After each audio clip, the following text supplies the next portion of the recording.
saying, what do you want to do tonight? Same thing we do every night, Pinky. Try to take over the world. Today, we are going to talk about your secret power, the power that can help you to overcome all your problems and difficulties. Did you ever say to yourself, I wish that I might never again be afraid of anything? Or have you met someone who had such a deep calm and peace that you have thought, how I wish that I might be like that person? Did you ever in some still moment feel as though you could almost reach out and touch something that would make you whole and happy and complete instantly?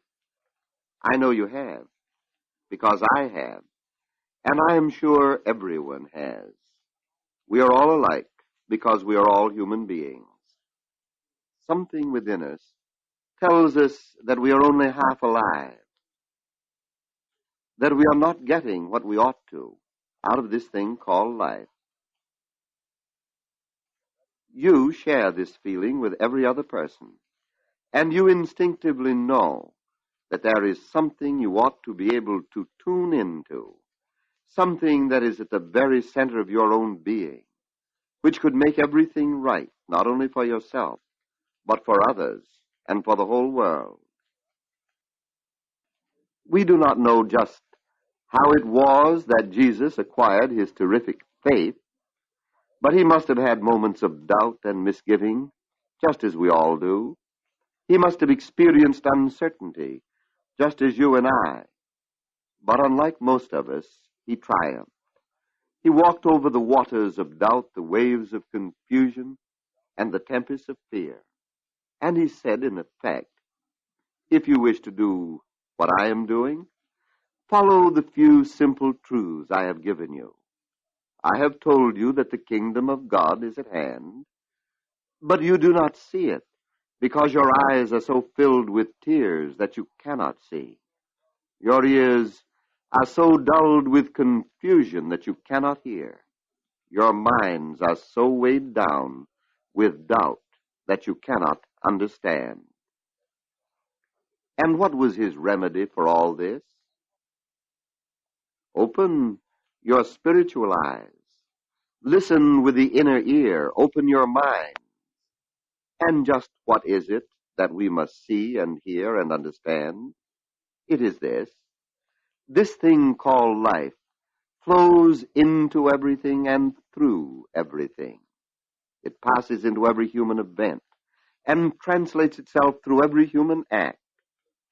If you think of this life as flowing through your every act, you will soon discover that the things you give your attention to are quickened with a new energy, for you are breathing the very essence of being into them.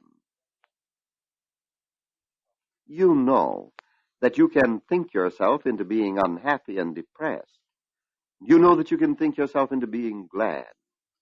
Did it ever occur to you that you can also think yourself into being well, into being prosperous?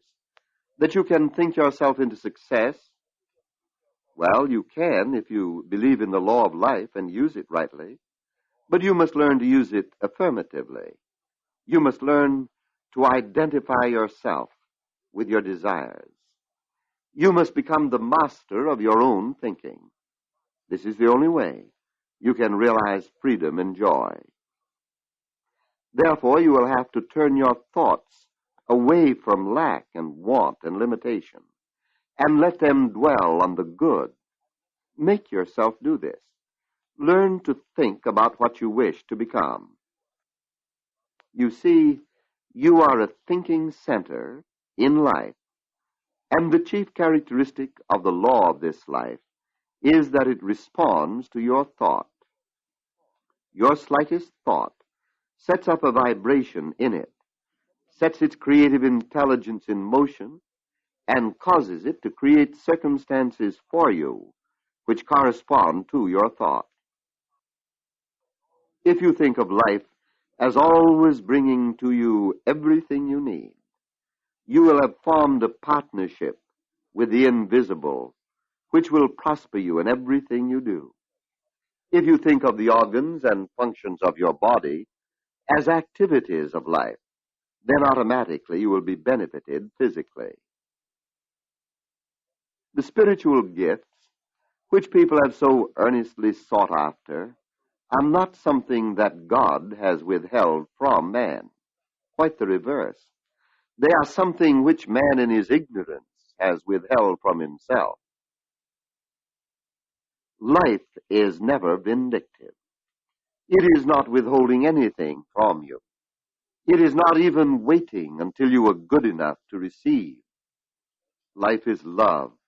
Life is beauty and wisdom as well as energy and imagination. You will be able to use its power in exact proportion as you embody its essence. If our acts, as they must, spring from our inward thoughts, then it follows that when we change our inward thoughts, we shall at the same time change what they do.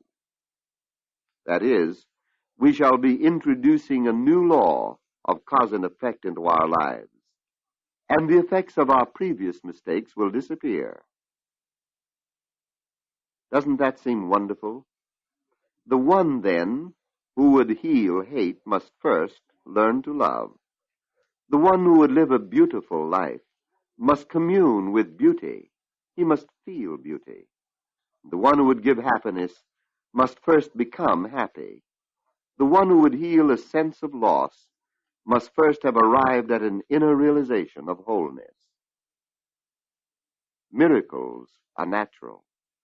Every manifestation of faith through prayer, every wonder and sign which has followed the life of prayer, has been an inevitable result of some cause set in motion in the life principle. Every longing and yearning you have ever had, every secret desire of your soul, every constructive ambition you have had, is a whispering of this thing called life, assuring you that you are one with it. You are a manifestation, a personification of it. You are a center where life passing through you becomes a definite, a distinct, and a unique individual. There is no one else like you in all the universe, and there never will be. If you will take time daily to sense the presence of life within you, to believe in it, to accept it, it will not be long before the life which you have known will gradually disappear, and something new will be born, a bigger, better, and more perfect you. You will pass from death into life, from lack and want into greater freedom, from fear into faith. From a sense of being alone, you will become one with everything. You will rejoice in this oneness. Now, there may be some who think that before they can accept this position, they must first become profound philosophers, spiritual sages, or men of such deep scientific knowledge that they stand apart from the rest of the world. This is not true at all. What the wisest have known is only a little more than you and I know. They cannot answer your questions for you. You will have to answer them for yourself. Even the best man who ever lived could not live for you. You will have to live for yourself. Fortunately, you do not have to borrow power from anyone. You are using the law of life every time you think. And no matter how long you may have been using it wrongly and ignorant, the very day, that hour, yes, the very moment, you begin to use this power rightly, the effects of having used it wrongly will pass from your experience. Does it make any difference how long a room has been dark? Does it make any difference when you introduce a light? Does it make any difference how long the earth has been parched when refreshing rains come to bring a new life, a new seed time, and a new harvest to the fields? This is where faith plays its great role. For without faith, it is impossible for one to do his best or get the most out of living. This does not mean faith in your personality alone, but faith in the great ocean of life itself, faith in God. No one has ever yet found a substitute for this kind of faith. I have never known anyone whose faith in himself, just as an individual or as a person, was great enough to meet the issues of life. I have met many who have tried this, but as yet I have never seen it prove successful. There is something about our very nature that demands a constant communion with the invisible. Every man is some part of God, whether or not he knows or believes it. But we hypnotize ourselves into thinking that we are incomplete and imperfect. We identify ourselves with the fantastic pictures of our morbid dreams. But the ropes that bind us are ropes of sand. Let us cease to wonder what made the machinery get out of order and spend our time in a positive realization that there is a divine mechanic at the center of our being who knows how to repair it. And having thoroughly cleansed our mental house, we must now get a new tenant, one who knows how to live in it, one who knows that he is living in the house of God. He is in heaven now. He is the guest of the infinite today.